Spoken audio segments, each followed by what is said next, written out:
Simon Marks, who was the president and the chief reporter, the chief correspondent at FSN, offered me a job, and I was absolutely delighted. I think if you're a journalist coming into the industry now, you need to know at least basic digital journalism skills. You need to be able to turn your print story into a digital. Welcome to How to Be a Journalist, a podcast by News Associates. I'm Plamdi Mabungu, and thank you very much for tuning in. I'm a recent university graduate, and I work at News Associates. I'm early in my career, and I need the wisdom from more experienced journalists.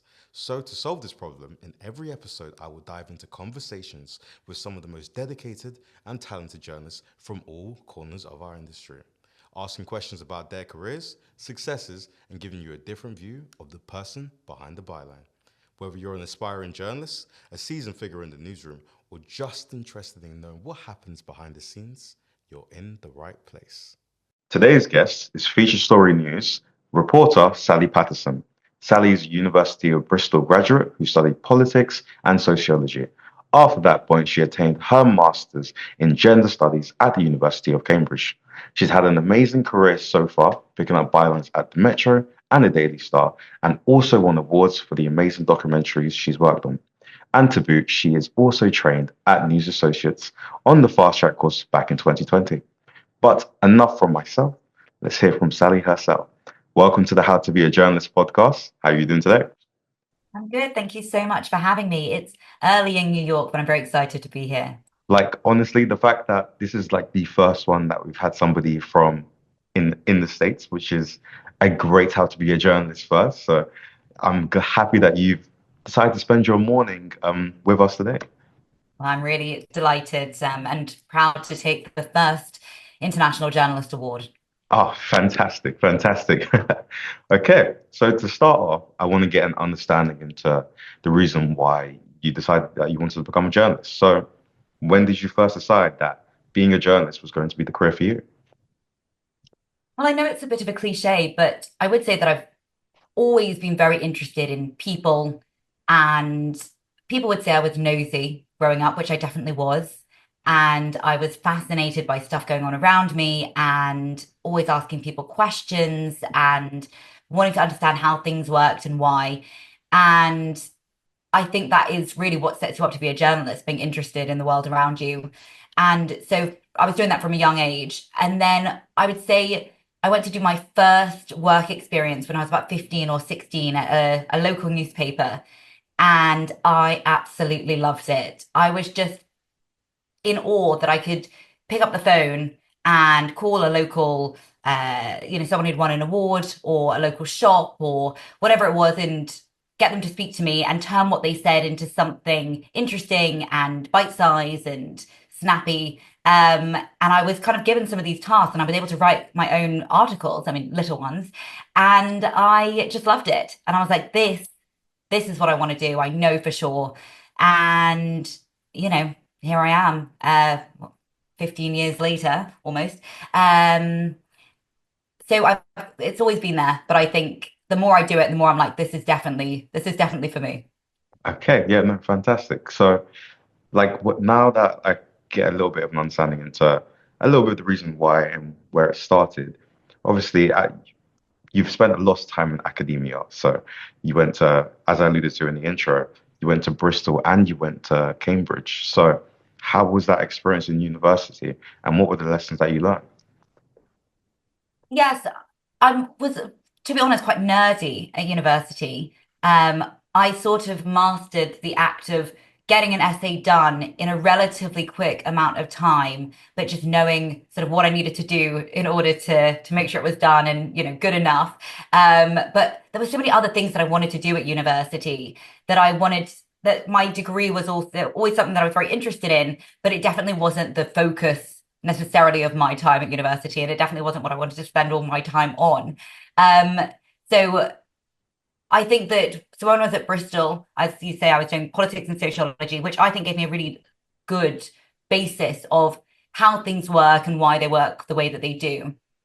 I really liked that I did the combination, the joint honours, because politics was quite theoretical, but also practical, learning about different political systems, learning about political theorists, how they've established the groundwork for the political system that we see today, both in the UK and around the world. And I just found that really, really interesting to see where it all came from. And then sociology, I think, gave me an understanding of why things are the way they are, how power dynamics work, how, giving me some of the terminology for when we're talking about inequalities that we still see in the world, why they exist, why stigma exists.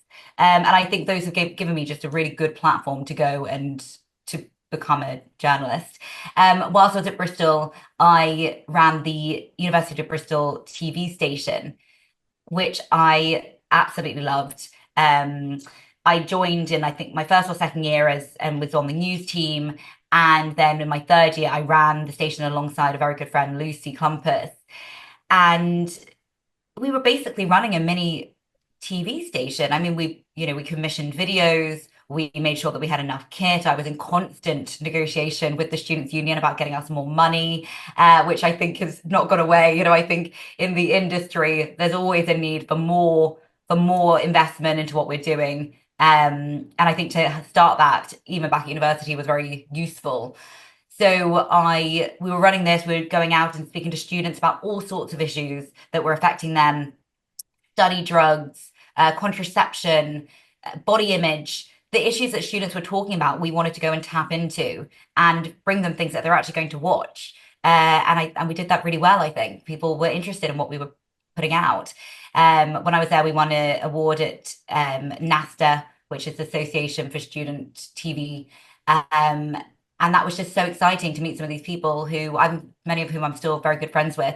I actually went on to volunteer with NASTA after and help other younger journalists coming through their university experience, and that was fantastic. And when I went on, so between my undergraduate and my master's, I was elected to be an officer at the Students' Union, at Bristol Students' Union, and I knew that I wanted to be a journalist. That never went away, but I thought I'm going to get all these experiences before I do that because I truly think the more experience you have in lots of different fields and lots of different areas and places and all sorts, I think it's going to make you a better journalist. And so I was elected to be the equalities officer. And that meant basically representing the different minority groups that we had at Bristol, the different marginalized groups, and ensuring that they got the support that they need at the university. And it was so up my street in so many ways because all day I was going out speaking to students or they were coming to speak to me. I was going to events with them. I was learning about groups and uh, cultures that I didn't necessarily know lots about because it was a hugely diverse role. And but it gave me, I think it really helped me to be able to go into a space and not come in saying, I know what's best for this group and I'm going to tell you and you're going to hear me. It made me say, you tell me. I need your words. I need your experiences. And then let me take that and elevate it and see what I can do to shine a light on the challenges that you're facing. And I think as journalists, that's something that we have the opportunity to do, which I absolutely love. Um, so I did that for a year, which was fascinating. I actually remember going and having conversations with our fantastic marketing and PR team, where I'd say, tell me how you're doing that. Tell me about this press release that you're writing up. Tell me about this, this write up that you're doing, because I really wanted to start gently gaining those skills, even when I was doing something completely different. And then I went on to do my master's at Cambridge, doing gender studies, which I think when people hear, they think, oh, that's sort of a bit different. What does that mean? What do you do in a gender studies degree? And I've had that in both a very interested and friendly way, and I've had that in a slightly more hostile way. But really, what it was is again, it was expanding on this understanding of how things work, why there's inequalities within society, how those intersect with one another, and what we can be doing to try and make the world a more equal place. And it was a very, very interesting time. When I was there, I joined the Women in Media Society, I was on the committee for that. So we were finding other women who were interested in going into careers in the media and doing events. We brought in speakers. That was really great. And I was also on the student newspaper editorial team. I ran the digital desk there. So I got to go and make videos as well. And again, I really enjoyed that. It was just lots of other things that I was doing alongside my degree that really filled up my time. And I'd be up until whatever time getting a story finished or sending out invites for this event or going around and handing out flyers. Always very busy, but always enjoying it a lot. So that was really my time at university, and I think I gained a lot of the skills and the understandings that have brought me to where I am. Yeah, for sure. That's very cool. That's very, very cool. Because obviously it seems like you were like immersed in student media around that time. So your work for UBTV and for Varsity as well. Like there was a for UBTV, there was a video that you made that I was like, this is really cool. That was like, do you know the real Bristol? And I was like, the quality of this video is insane for a student publication. How did you like get your editing skills to that sort of point where you were able to produce work like that spoke to like your audience? So that's so fun. Thinking about those videos, I mean, I'm really proud of those videos. We did a three-part series about Bristol. We looked at the population, the economy.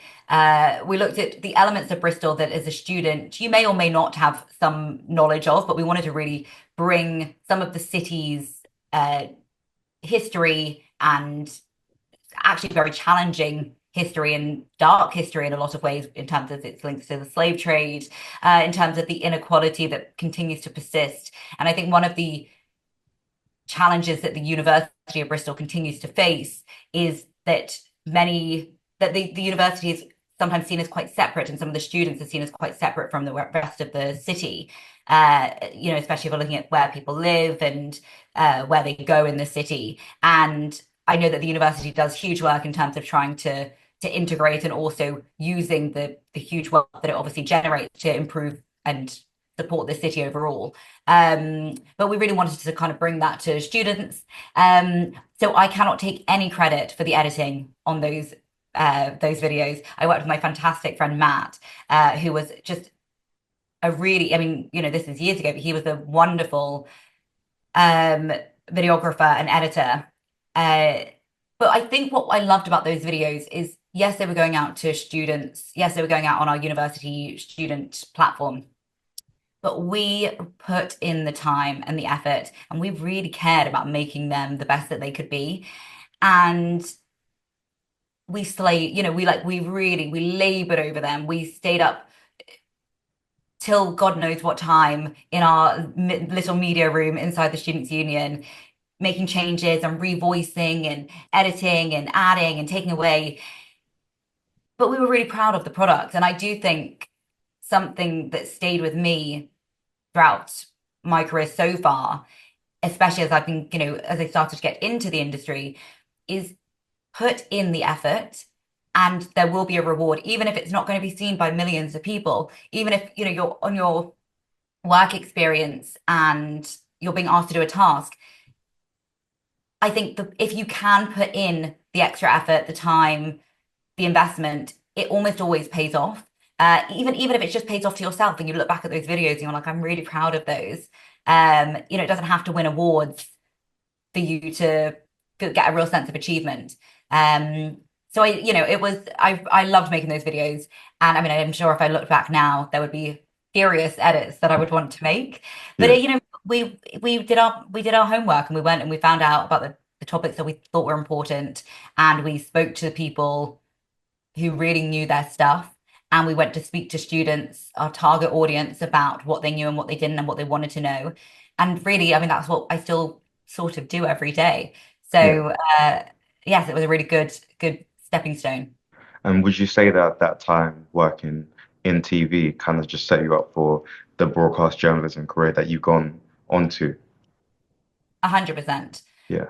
I remember seeing a video of me. I was at a protest in Bristol. I can't remember what it was. It might have been I can't remember. It might be to do with sexual violence, but there's a video of me standing with a microphone in hand, talking to the camera about whatever this protest was.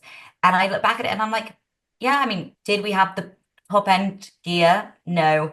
Did I have any, real training or experience yet? No. But did we just go and do it 100%? And great, just go and do it because if you have the ability to do it and you've got people who are willing to go and do it with you and maybe get it quite wrong, go. And the things that I was doing there, as I say, is sort of what I do now. I just feel like I now have a much better basis to do it. I've now got the training. I now have the confidence. But I do think if you are able to just go and try something out, then there is really no harm with, I mean, I would say with the slight understanding that you are, you're learning, you're a student, you don't want to get in people's way, you don't want to, there's, I think, a balance between going in and being confident and being like, I'm here and I'm ready, and also understanding that there are people, doing their jobs, or there are sensitive topics that maybe you're not always the best placed person to speak about or to act on.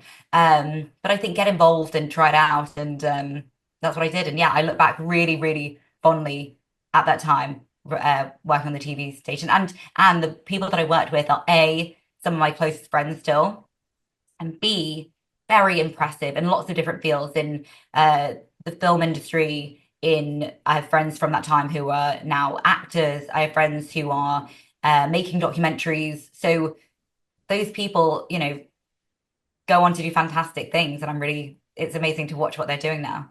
Yeah, and then I'll pivot towards Cambridge and your time at varsity. So obviously you were digital editor at that time. Like, what were the lessons that you learned whilst being digital editor at varsity that have stuck with you? It was really interesting coming in from Bristol to varsity. I mean, I was going from a TV station to a newspaper, um, which was a shift. I mean, I was doing the digital side, but it was just a different setup.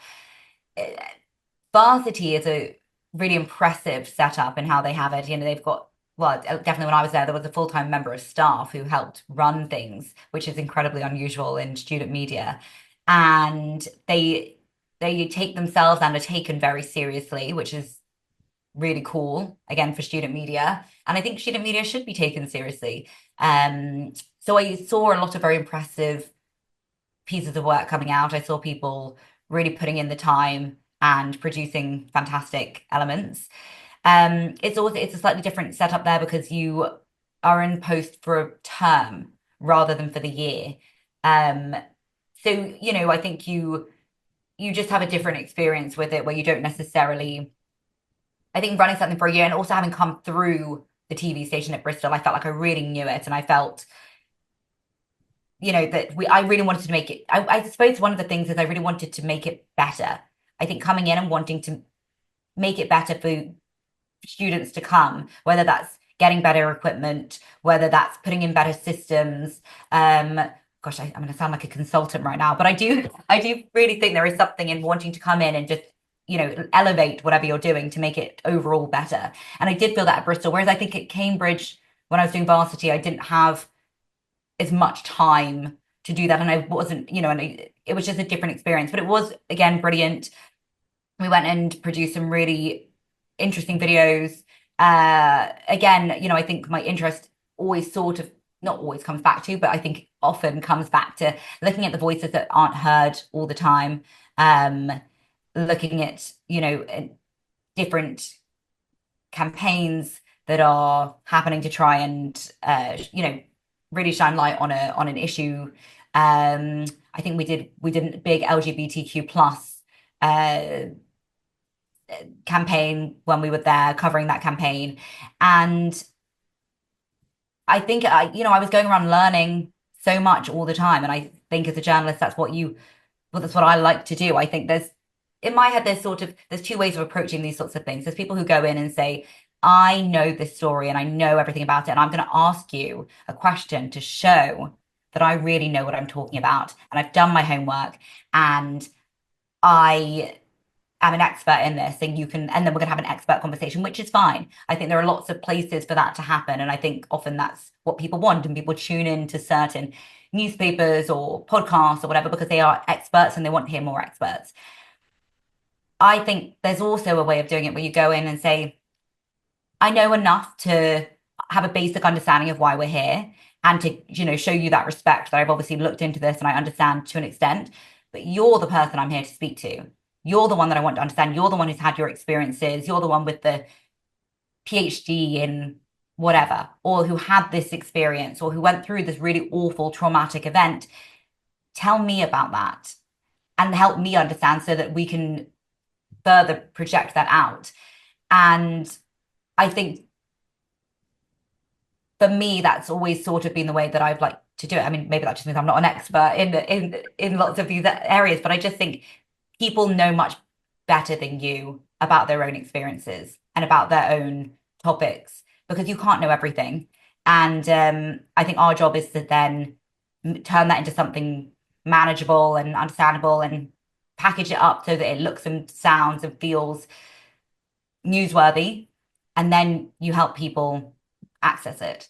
And I feel like I was doing that in that time as well.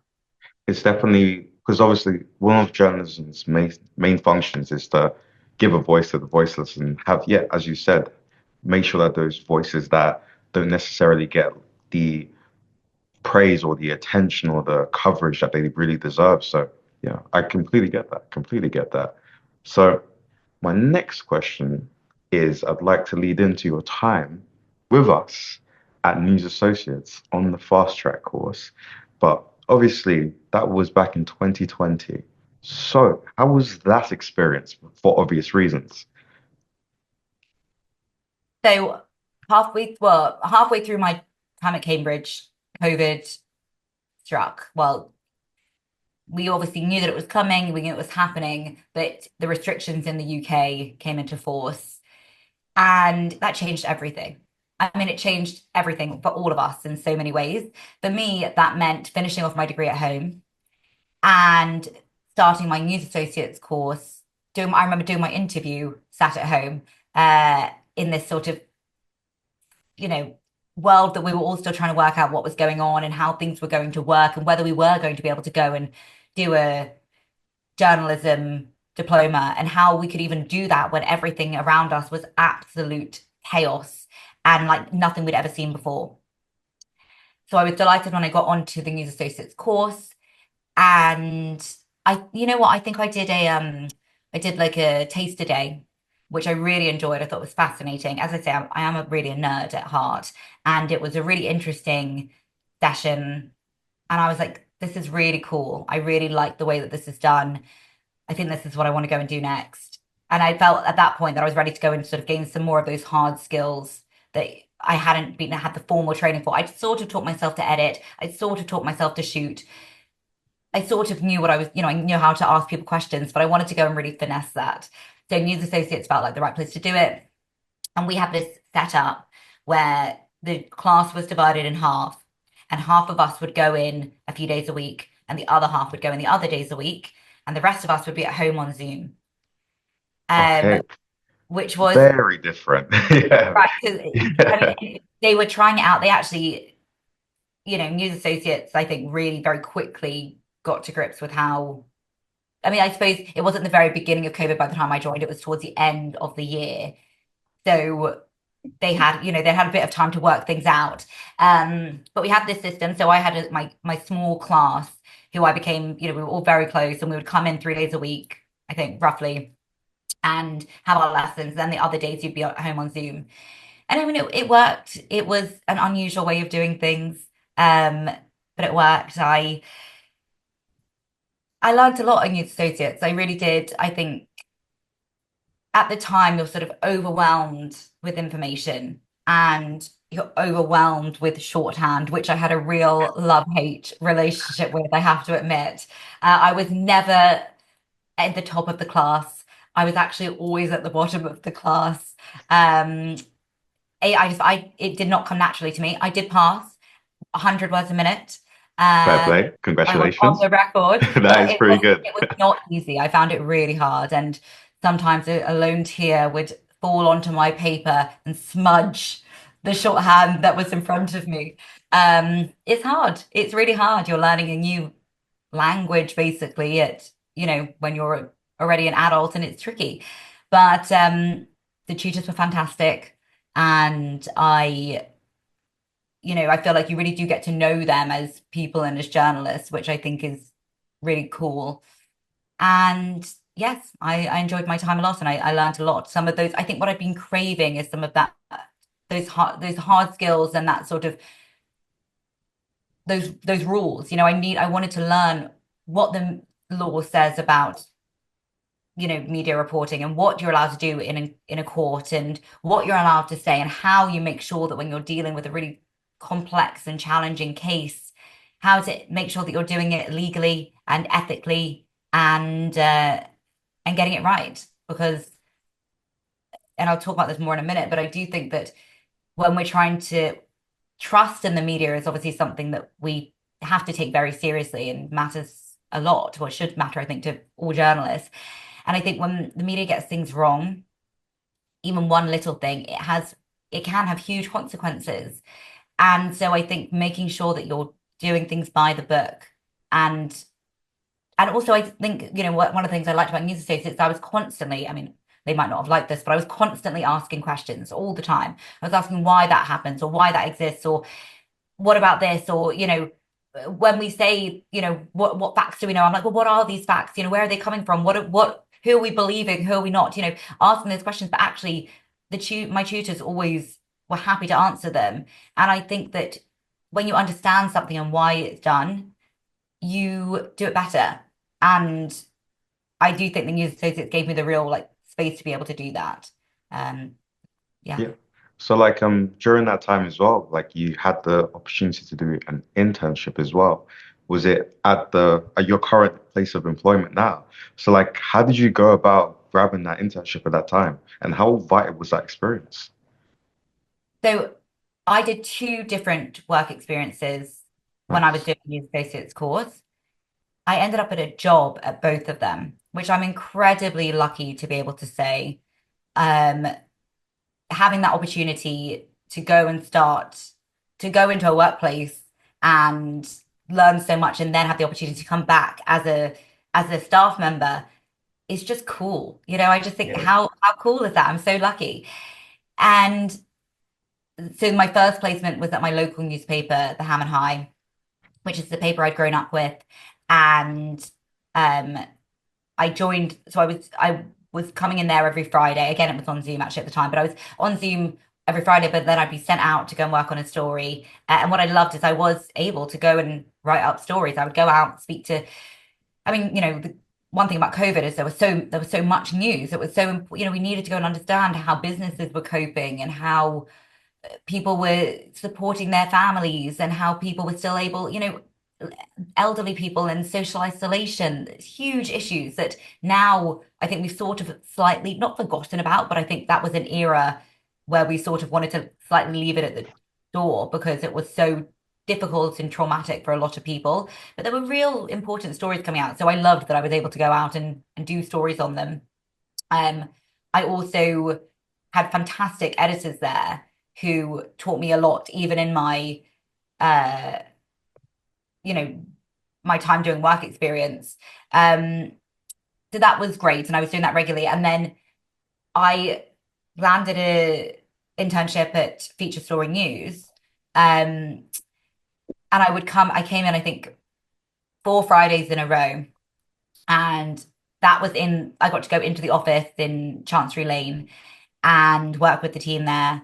And I think something when people talk about internships and work experience, it's when companies offer that, I think it is completely invaluable. It is such an asset to have a company who is happy and open and willing to have you come in. And I think any company that's willing and able to do it, brilliant. Anyone who's worked with people doing internships or work experience also know that actually it's quite a time commitment.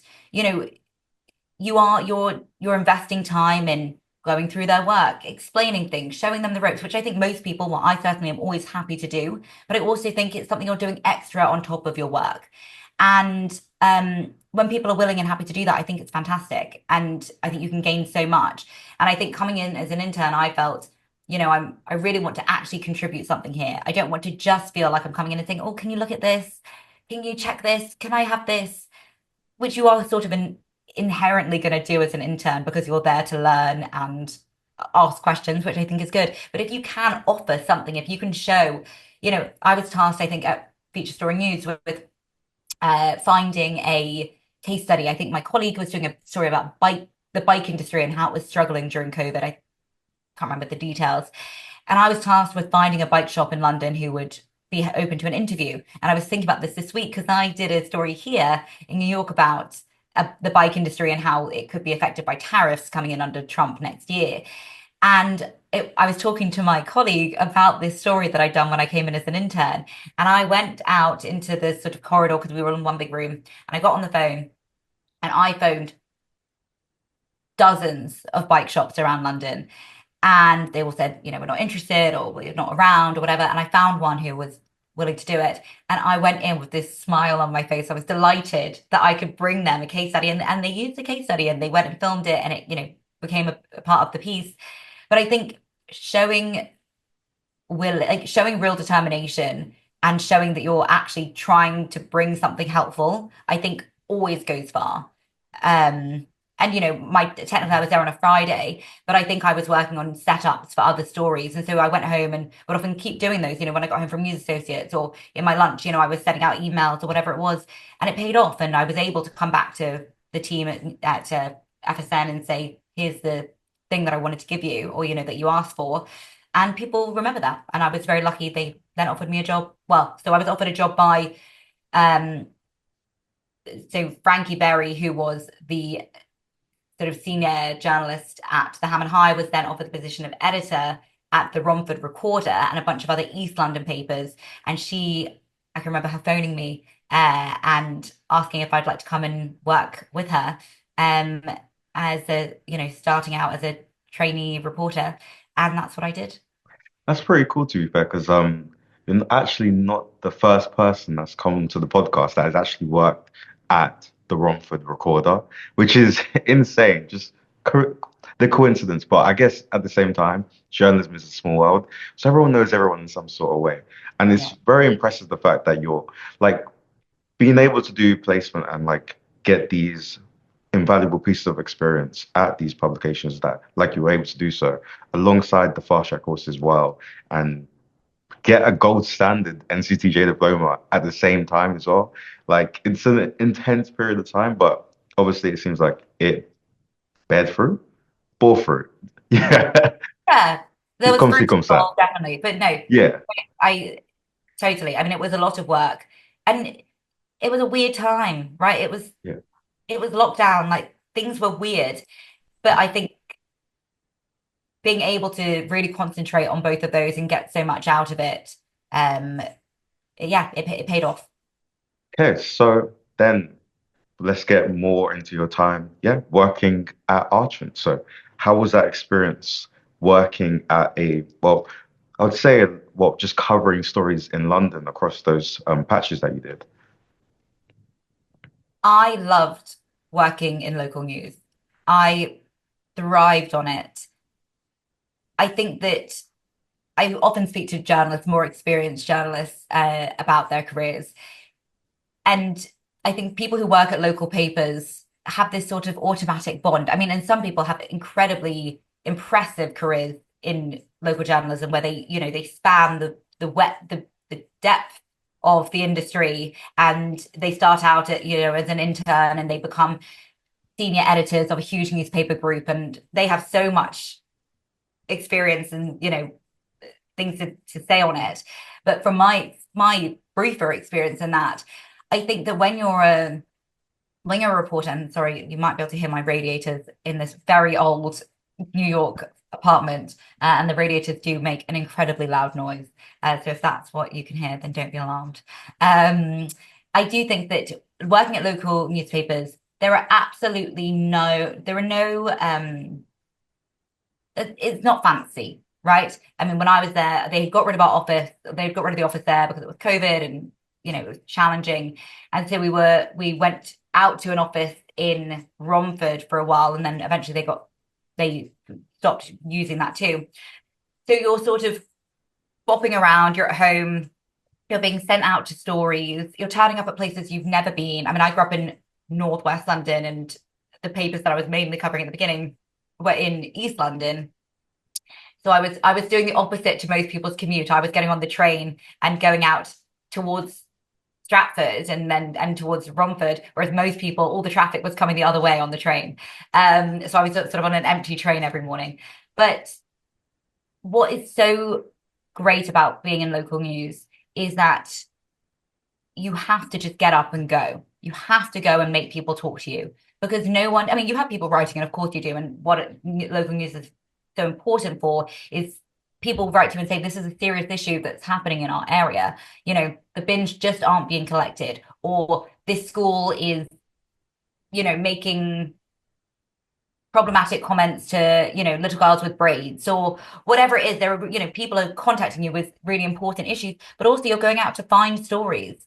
And I think there's a bit of a sort of tenacity that comes with working in local news because you have to just go out and do it, and you have to get people to talk to you. And you cannot work in news, and especially in local news, I think, if you can't pick up the phone and call people, because I would spend my life on the phone cold calling basically.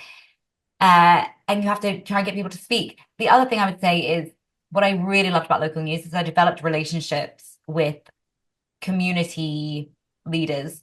And they really, whether that with local, with councillors, with the MP's office, with people very involved in, residents association, and they are invaluable because they know their areas, and they're the ones who know what you need.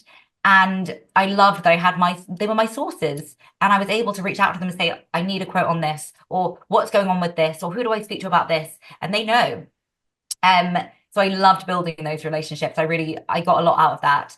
And I loved how diverse my days were. I'd go and cover the Romford Film Festival, or I'd go and cover a woman. Oh, one of my favorite stories of that time is a woman who was turning 100 years old, and I went to her care home, and her whole family was there. She was an incredibly impressive woman, a woman called Kit. And I went and spoke to her family. I brought along my camera and took these fantastic photos. Look, that story is not going to make the 10 o'clock news that the country is watching, but it's a really important story for that community. And I loved it. I loved Is being able to do it.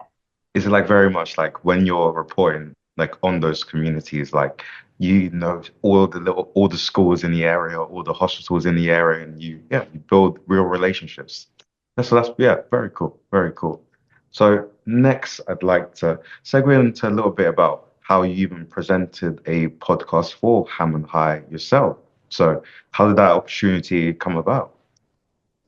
Yeah, so the Ham and High podcast have been going for a while. My editor, Andrea Langlois, was running it, and he let me produce and record a couple of the episodes, which was really cool. And I was very excited. I'm very nervous. And we did a series about it was the London mayoral elections. And so I contacted all of the different councillors, the different candidates, sorry, and some of them said yes. So I had the leader of the Women's Equality Party, which was really interesting actually, and we had a fascinating conversation about challenges that women continue to face in the UK. I spoke to Count Binface, who was a sort of novelty candidate, but who had interesting things to say. He runs on a platform of it's all a bit ridiculous, but he's shining light on issues that people care about and sort of poking fun at the political system. And so I had him on, and it was a really interesting experience. I think to sort of have to produce and then voice and then edit down those recordings taught me a lot. And yeah, was really, really good. How important, like, do you think it is for a journalist that, be so good at a number of different disciplines like that? So, like, just being a good multimedia journalist, how important do you think that is in the current industry? Incredibly important. I think when I was at News Associates, it was definitely something that was starting to be discussed. I mean, it was discussed, but I think, I imagine with every year that goes on, there's more and more emphasis on it, and rightly so, because I just don't think there's such thing as purely print anymore, or even purely broadcast. All of we can see in front of our eyes the industry reshaping and adapting to a challenging landscape and with different expectations. And I think if you're a journalist coming into the industry now, you need to know at least basic digital journalism skills. You need to be able to turn your print story into a digital one, add a multimedia element, um, make a simple graphic, whatever it is. I just think that's an expectation now. And, we see increasingly newspapers wanting to have far more of an emphasis on digital. So when I was at Archant, after I'd been there as a training reporter, I was given the opportunity to, alongside a colleague, help lead and shape a new digital first team where we were doing breaking news. We were focusing, our priority was the digital platform, the websites for our 10 newspapers. And then the stories would then also go into our print editions, but our emphasis changed, which I think is sort of, increasingly happening across. And that's not to say that the newspapers aren't incredibly important for the demographic who continue to read them, because we don't want to starve that community of something that's been a part of their, weekly lives for years. But we do need to adapt to the fact that people get their news online. And as journalists, we need to be able to take content and make it work for different platforms and different audiences. And I think I was very lucky to have the opportunity to do that very, very early on. But I think, I taught myself to edit at university, and I didn't do it very well, but I could do it, and I could make simple videos, and I could, chop things together. And I just think that is now what I do. I edit videos as part of my work. And I think any of those skills that people are able to learn and ask and, you know, improve on, I think they should, if they have the ability and the capacity, because I think those multimedia skills are invaluable. Yeah, because obviously journalism is changing. We're seeing the rise of different social media platforms as well. So it's just making sure you don't get left behind. So now I want to talk about your current role at Feature Story News. So would you like to just tell the listeners about what Feature Story News is as an agency, and then give us a little bit about your day to day? Yeah, absolutely. So, one thing I'll say on with FSN is I was working at the papers, loving it, but I knew really that broadcast was what I wanted to do next. I'd always, had an interest in it. I think you can tell a story in such a different way through video. So I kept pestering the company. I was staying in touch, letting them know that I was, interested in roles, and eventually that paid off.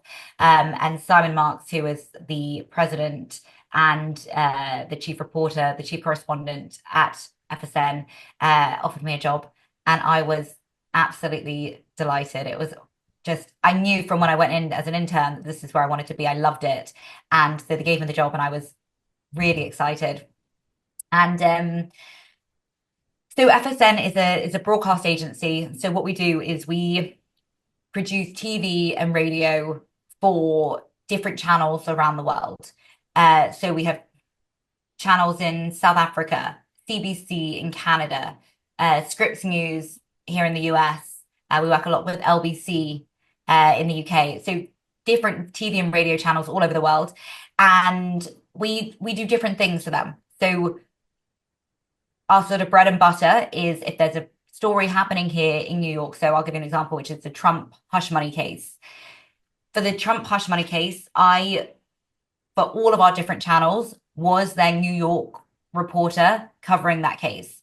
So I would do a live for SABC, for example, in South Africa, and then my next live 15 minutes later might be for CBC in Canada, and my next one might be for, LBC. And as I say, for the purpose of that, I am their correspondent. We also produce TV packages for them. So, go out, get the interviews, edit it all together and give it to them. And it's a really cool setup, to be honest, because it means that channels are able to have correspondents all around the world. We have bureaus in different continents covering the most important stories. They're local bureaus, so we're making sure that we're getting voices from the communities themselves.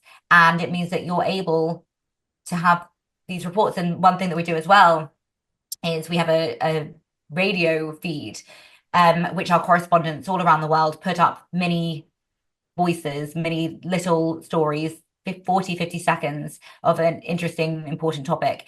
And our radio stations around the world can download those and insert it into their radio bulletins. And so you can be a relatively small community radio station in, a rural town somewhere, and you can have first-hand reporting coming from all, Yeah, Delhi, of course. Yeah. India. So it's a great setup, and it's given me the opportunity. So I was in London first with FSN. So when I was there, I was covering. So you cover the big stories going on, right? Like the Queen's death, the Queen's funeral, um, Boris Johnson's resignation, the Tory leadership race. So you're covering those big stories for different channels, but you're also going out and finding stories and pitching them to your editors and then to your channels. So when I was in the UK, I think well, the first story that I think that was my story that I fronted was, I believe, about how supply chains were disrupted because of COVID. And I went out to a farm and spoke to the farmer. I found a farmer who would speak to me, and I went out and with my colleague Chris Jones, who is an amazing videographer, my former colleague, and we did the story, and I was able to, that was maybe my second story. My first story was on maternity health care scandals in the UK and women who had been deeply let down by the system. And we went out to one of the hospitals which had this terrible scandal, and had, unfortunately, that had led to the death of babies and left others very disabled. And we went out to do this package, and I set it up, and we needed to do a piece to camera, so where you sort of do a short segment where you just see the reporter. And I remember I was told it was my one, but I hadn't fronted one yet, so I did it, and my colleague Chris also did it. We both did one just in case it ended up being him who fronted it instead of me. But this was, hopefully going to be my first one, and we brought them both back to my boss in London, Ollie Barrett, and we presented him with both of them. Well, I think I presented him with mine, like crossing my fingers and hoping that it would be up to standard. And he said it was absolutely fine, and he was happy for me to do it. And I edited together this news package, which was my first one that I had solo put together, and I was very proud of it. And I was proud of it because I put it together, and I was proud of it because it felt like a really important story. Women's health is unfortunately so often neglected. It's one of the issues that, maybe it's not sexy, and maybe people don't want to hear, and it doesn't get airtime a lot of the time. I also did a story about pelvic mesh procedures and women who are living in lifelong pain because of these procedures that went horribly wrong. And again, it's just, these are stories that affect so many women's lives. And, I think when we look at them as well, looking at the maternity health scandal, the maternity death rates for Black women, for example, are higher than for other ethnic groups. And, as part of that story, we looked at why that is, and the fact that many of those women their concerns are just not heard, they're not listened to, or maybe they don't have, they're not being seen by physicians in the same way, or reasons that are leading to them getting a poorer quality of service, and unfortunately to a higher mortality rate. So I think you can, I love being able to use those stories to look at the intersectionality within them and understand how this is an issue affecting so many people, and some people are particularly affected or affected in different ways. If you have the ability and the platform and the space, talk about that too. Yeah. So obviously you are like creating packages and doing work, and your journalism is basically seen across the globe. Is there anything that you always like bear in mind when you're sending out a package to India that also goes to Canada? But do you like differ in certain types of ways, or what are the things that you'd recommend for people trying to get into it? Yes, I mean, it depends what we're doing, but I will always try and tailor what we do to the audience. I mean, whatever you're doing, whether you're in local news, whether you're in international news, whether you're doing print, radio, TV, thinking about the audience and who's going to listen is obviously that's who you're doing it for, right? And I think every story that I go into, I think who is receiving this. The way that I think that plays out in particular is everything that you write, or yeah, everything that you write, you think, how much prior knowledge am I expecting from that? And I think as journalists, personally, I always think give one more bit of context than you would necessarily naturally do. Because people have a lot going on in their lives. People are busy. People are busy dealing with things that you wouldn't even know about. A lot of people aren't following every single step of every single news story that comes out. And I think sometimes we get really sucked into something and we think, well, obviously people know this. Because how could they not? How could they not have seen this huge thing going on? And of course, yeah, you don't want to, be silly with it. But I think to say, if I'm talking, if when I was covering the election, I would say Kamala Harris, the Democratic nominee. You might think that's so obvious. Of course, she's the Democrat compared to Donald Trump, the Republican nominee. But not everyone is following, or, and it's complicated. Joe Biden was the nominee and now it's Kamala Harris, and that's confusing, and that happened quite quickly, and I just think giving that bit of background is never a bad thing. So I would say that's something I'm kind of constantly doing, is just thinking, how much context can I give here? How can I make it so simple? No one has ever, well, maybe that's unfair, but I don't think most people get told off for making something very simple and very clear. I remember in news associates, we will always be told, like, what is it? Keep it It simple. has to pass the pub test. It So has to pass the pub test, 100%. And my friends and I still talk about this, but also, what is it? KISS, like, keep it stupid simple, or keep it simple stupid, one or the yeah, other. But it's true. Just keep it so simple so that you don't lose people, and so that you don't expect a level of knowledge that people don't necessarily have. Um, so yes, I say I'm always keeping that in mind when I do it. I also think, and my colleagues laugh at me a bit, but I'm very cautious with when I'm reporting on a court case. When I'm reporting, we went to do a story. I was in Nevada looking at childcare costs as part of the election lead up, and how childcare costs in the US are absolutely wild, and unfortunately it often falls on mothers, and then single mothers, to bear the burden of that cost. And women are therefore also often dropping out the workforce because it makes more sense for them to stay home financially than to send their kids to childcare day in, day out. But anyway, I went to a women's refuge, basically, for women who were at risk of homelessness, and their infants, or children. And when I went in, I said, you obviously always need to check when you're filming who's in there and how you can do it. And there were women in there who were going through court cases. They'd been victims of, they were survivors of domestic violence, and so they could not be on film. And I was like, thank goodness I checked. Thank goodness I asked, and I knew that this family cannot be even in the background of our filming. And it would have jeopardized, firstly, a woman's safety and her family, and also potentially court proceedings going on. So I think when you're questioning whether or not to be cautious, and I mean, don't be, go and get the story, of course, but I just think you never want to risk people's safety. You never want to risk your sources. And so take the extra step to just, ensure that you're doing everything by the book, and you're not going to. I think at local papers, there's a big sense of you cannot get sued, right? They do not have the Yeah. money to get sued. So, I was so careful with copyright and checking where stuff was coming from and if we had the permission to use it. And I think that's a good skill to have as a journalist. Honestly, I think it's better to be safe with that sort of stuff.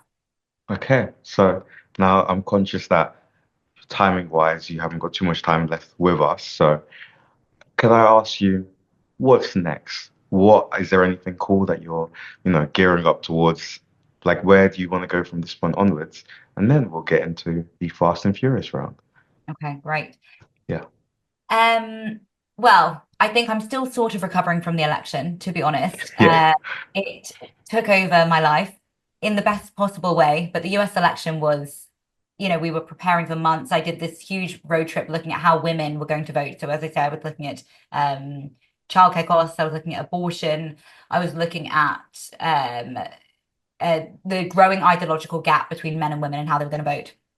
And it was fascinating. And had these I would say probably that was one of the coolest things I've done so far in my career, to go and spend a week with people in, Cedar City, Utah, who are talking about why Donald Trump was the person who was going to make America great again. And I think that experience just taught me so much about the country.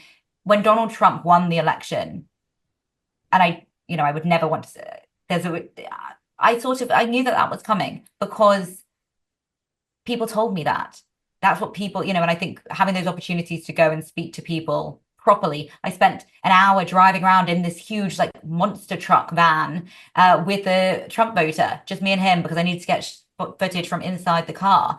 And how often do you get to do that? To go and spend an hour with someone uh, who who comes from a completely different world to where you do, but being able to have that time to go and speak to them and understand where they're coming from, I think is completely invaluable. And whatever I do, my next steps in my career are definitely going to involve that, involve speaking to people who just have things to tell you that are so different and interesting from your own. And I mean, not to get too sort of philosophical about it, but we all come with our own life experiences and understandings of the world. And when you go out and speak to people who think fundamentally differently to you can either go in confrontationally and say, well, this is why you're wrong, or you can go in and listen to them. And that doesn't mean you have to, I mean, if people say things that are very challenging to hear, that go against your values, of course you can gently probe that and even push back. But I think to go in as a journalist and say, why, tell me what you think and why you think that, you have so much to learn, right?